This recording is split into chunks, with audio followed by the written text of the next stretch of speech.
لیکن چودھری نثار صاحب کا تو یہ کہ کچھ ٹریس ہو چکے ہیں، سویڈن میں تھے کچھ گروہ، اس کو ٹریس کر چکے ہیں، وکیل بھی ہائر کر رہے ہیں جو بین الاقوامی قوانین کو جانتے ہو، امریکہ میں جو پاکستانی سفارت خانہ ہے ان سے بھی کہا ہے، تو it sounds like they pretty serious. دیکھیں بات یہ ہے کہ یہ چند لوگوں کا مسئلہ تو نہیں ہے نا، بلکہ وہ چاہے سویڈن میں بیٹھے ہیں، چاہے وہ پاکستان میں بیٹھے ہیں، چاہے وہ کہیں دنیا کے کسی اور کونے میں بیٹھے ہیں، یہ کروڑ یوزرز ہیں سوشل میڈیا کے، اور وہاں پر سوشل میڈیا ایک طرح کی اس کو اگر آپ فلسفہ دیکھیں سوشل میڈیا کا، تو اس کو وہ ایک ایسی اسپیس ایوالو کر کے ایک ایسی اسپیس بنی ہے جہاں ہر قسم کا اوپینین دینا لوگ اپنا بنیادی حق سمجھتے ہیں. اس حق کو مغربی قوانین بہت حد تک تحفظ بھی دیتے ہیں، اور وہ اسپیس اتنی بڑی اور اتنی کمپلیکیٹڈ ہے کہ چند لوگوں کو، چاہے وہ ادھر بیٹھے ہوں یا ادھر بیٹھے ہوں، ان کو پکڑ لینا ٹھیک ہے. آپ نے کوئی اپنے آپ کو ایک ہیرو بنا کر تو پیش کر دیا ہے، لیکن اس مسئلے کا یہ حل ہے ہی نہیں ہے. یہ اس کی بنیادیں ہی غلط ہیں اس طرح سے سوچنا. عامر، ساتھ ساتھ ہم یہ بھی دیکھتے ہیں مثال کے طور پر کہ ایک طرف اگر توہین آمیز مواد موجود ہے، جب جنوری سے پہلے جب یہ بلاگرز گم شدہ ہوئے تھے، بہت سو کو تو مجھے خود ان کے نام بھی نہیں پتا تھا، تو یہ کون ڈھونڈ کے ان ویب سائٹس کو نکالتا ہے، ان کی پھر تشہیر ہوتی ہے. بالکل امبر، یہ جتنا آپ دیکھیں بہت آسان ہوتا ہے برائی کا خاتمہ اگر آپ اپنا منہ برائی سے موڑ لیں. اگر آپ برائی سے الجھیں، وہ پنجابی کے اندر نا ہماری ایک مثال ہوتی تھی کہ گندگی کے اوپر اگر آپ اینٹ پھینکیں گے تو چھینٹیں آپ کے اپنے اوپر بھی پڑیں گے. بڑا آسان ہوتا ہے اس چیز سے اپنا منہ پھیر لیں، بجائے اس کے کہ آپ اپنے آپ کو ایک ایسی چیز پر پابند کر دیں، ایک ایسی چیز پر کمٹ کر دیں جو کہ کرنے کے لیے آپ کے پاس ہی نہیں، پوری دنیا کے پاس وہ ٹیکنالوجی موجود ہی نہیں ہے. اور اگر آپ نے کوئی ایسی ٹیکنالوجی ایجاد کرنے کی کوشش کی، ہی زیادہ ذہین اور تیز لوگ اس کی کاؤنٹر ٹیکنالوجی بنانے میں لگ جائیں گے. بلکہ ذہین اور تیز لوگ کے علاوہ عامر، مثال کے طور پر اگر ہم یوٹیوب پر جو پابندی لگی تھی اس کی مثال دیکھیں تو وہ جو ویڈیو تھی وہ کچھ عرصے سے موجود تھی یوٹیوب پر، پھر اچھالی گئی، پھر یہاں بین لگا، احتجاج ہوا، لیکن آخر میں ہمیں کیا حاصل ہوا؟ یہ بالکل نمبر، یہ وہ چھینٹے پڑے نا. میں وہی بات کر رہا تھا کہ بجائے اس کے کہ ایک چیز جو کہ قابل نفرت ہے، جو اشتعال انگیز ہے، بجائے اس کے کہ اس کے اوپر اس کو دور کیا جائے اپنے آپ سے، اس کو اگنور کیا جائے، اس کی طرف توجہ ہی نہ دی جائے، تاکہ وہ جس کو نہیں پتا اس کو نہ پتا چلے، اور جن چند لوگوں کے سامنے وہ چیز آئی ہے وہ بھی وقت کے ساتھ ساتھ جو ہے اس کو بھول جائیں. آپ خود اس کے اندر گھس کے اس کو اتنا زیادہ اچھال دیتے ہو کہ جس کو کسی چیز کا نہیں بھی پتا ہوتا اس کو بھی پتا چل جاتا ہے. اور اس کے ساتھ ساتھ یہ حقیقت اپنی جگہ پر قائم رہتی ہے کہ آپ اس کا کچھ نہیں کر سکتے، آج بھی نہیں کر سکتے، آج سے 50 برس بعد بھی نہیں کر پائیں گے، 100 برس بعد بھی نہیں کر پائیں گے. عامر، اس کے ساتھ ساتھ اس طرح کا جو مواد ہے اس کے برعکس ہم دیکھتے ہیں کہ مثال کے طور پر ایک قاتل ہے ممتاز قادری، اس کے حق میں بھی بہت سارے فیس بک پیجز، ویب سائٹس وغیرہ سب موجود ہیں. وہ بھی دوسرا پہلو تو ہے جس پہ نظر نہیں ڈالی جا رہی. ہاں امبر، وہ ان کو لگتا نہیں ہے نا جی. ان کو جس طرح سے پاکستان کے بہت بڑے بڑے ایسے گروہ ہیں، انتہا پسند گروہ ہیں، وہ ان کو پاکستان کو 20 سال لگے ہیں، ان کو 30 سال تک پاکستان پالتا رہا ہے، پھر ابھی 10 سال لگے ہیں صرف ان کو انتہا پسند اور شدت پسند کہنے کی حد تک پہنچنے کے لیے. ابھی تک ہماری سمجھ اس طرح کے لوگوں کی، اس طرح پہ جو تشدد کرتے ہیں دوسروں کو، یا جو سمجھتے ہیں کہ وہ اپنی رائے جو ہے وہ تشدد کے ذریعے دوسروں کے اوپر مسلط کر سکتے ہیں، اس کے بارے میں تو ہمارا پرسپیکٹیو ہی نہیں بنا نا حکومتی سطح پر یا ریاستی سطح پر. لیکن یہاں پر جو اہم بات ہے، دیکھیے social media is a tool for tomorrow, جو آپ کو آپ کی کل، آپ کے مستقبل کی طرف لے جا رہا ہے. انتہائی اہم ہے یہ آنے والی دنیا کی معیشت کے لیے، یہ آنے والی دنیا میں انڈیویجولز کی اپنے جو ان کے پراسپیکٹس ہیں اس کے لیے، بجائے اس کے کہ آپ اپنی عوام کو انیبل کریں کہ وہ اس کا اپنے لیے بہتر سے بہتر استعمال کر سکے. آپ ایک ایسی طرف لگ پڑے ہیں، ایسے کام میں لگ پڑے ہیں جو کہ آپ کر ہی نہیں سکتے. ٹھیک ہے. عامر، اگر بات کی جائے ہم اس کا ایسا تو نہیں ہو سکتا کہ پھر سیاسی مقاصد کے لیے بھی استعمال ہو، کیونکہ پی ایم ایل این کی جانب سے یہ بھی عندیہ ملا تھا کہ عمران خان کے خلاف بھی سائبر کرائم لاز جو ہیں وہ اپلائی کریں گے؟ دیکھیے، کسی بھی سیاسی معاملے کے اوپر کوئی بھی قانون اگر آپ متحرک کرتے ہیں اور کوئی قانونی فیصلہ آپ لے بھی لیتے ہیں تو سیاست کے اندر قانونی فیصلوں کی کوئی عمر نہیں ہوتی ہے۔ یہاں پر آپ نے ایک شخص کو لٹکا دیا تھا، پھانسی دے دیا تھا، اس کو قاتل قرار دے کر، آج تک اس کی پارٹی جو ہے وہ الیکشن جیتتی ہے اور حکومتیں بناتی ہے۔ سیاسی معاملات کے اوپر قانونی فیصلوں کی کوئی کسی قسم کی حیثیت نہیں ہوتی ہے۔ اور البتہ اگر آپ کا سیاسی مقصد اپنے پاؤں پر کلہاڑی مارنا ہے تو یہ کام جو ہے یہ لوگ بہترین انداز میں کر رہے ہیں، اس سے بہتر نہیں کر سکتے۔ عامر احمد خان، بہت بہت شکریہ، ہمیں وقت ہے، بریک پہ جا رہے ہیں، بریک کے بعد ہم بات کریں گے الیکشن کمیشن آف پاکستان اور عمران خان اور جہانگیر ترین کے حق میں جو فیصلہ آیا۔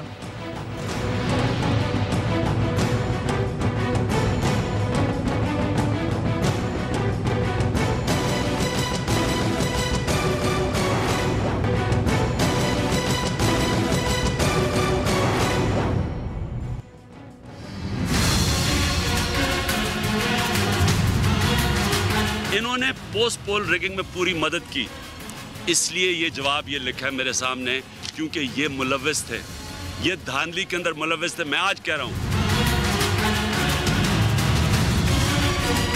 ہم اسلام آباد ہائی کورٹ جانے کا حق رکھتے ہیں، ہم سپریم کورٹ جانے کا حق رکھتے ہیں۔ یہ نہ سمجھے کہ یہ کھیل جو ہے یہ ختم ہوا، یہ تو اس کی پہلی سٹیج تھی۔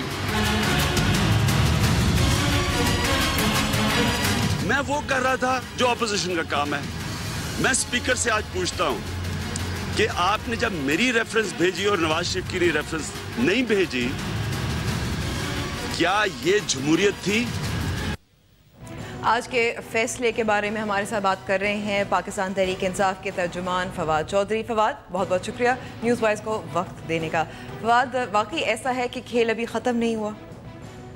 نہیں، کھیل تو ابھی ختم نہیں ہوا، میں ایگری ہوں۔ کھیل ختم ہوگا پیناما کا جب فیصلہ آئے گا، امید ہے کہ اس ہفتے پیناما کا فیصلہ آئے گا اور کھیل ختم ہوگا۔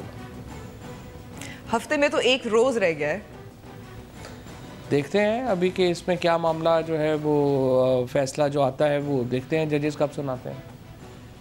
ٹھیک ہے فواد، لیکن اب اس فیصلے کو اگر ہم دیکھیں، پہلے جو عندیہ ملا تھا، جو اشارہ ملا تھا عمران خان صاحب کی طرف سے کہ الیکشن کمیشن کے خلاف مہم چلائیں گے، لیکن اب کہہ رہے ہیں کہ اسپیکر کے خلاف چلا رہے ہیں، تو جب فیصلہ مرضی کا ہے تو پھر الیکشن کمیشن جو ہے وہ اب سب کچھ ٹھیک ہو گیا ہے؟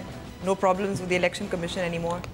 نہیں، there are many problems with election commission. Election commission functional نہیں ہے، الیکشن کمیشن کی بیوروکریسی جو ہے اس کے ساتھ پرابلمز ہیں، اور جو 40 آپ کو یاد ہوگا جوڈیشل کمیشن نے سفارشات مرتب کی تھیں وہ امپلیمنٹ نہیں ہوئی۔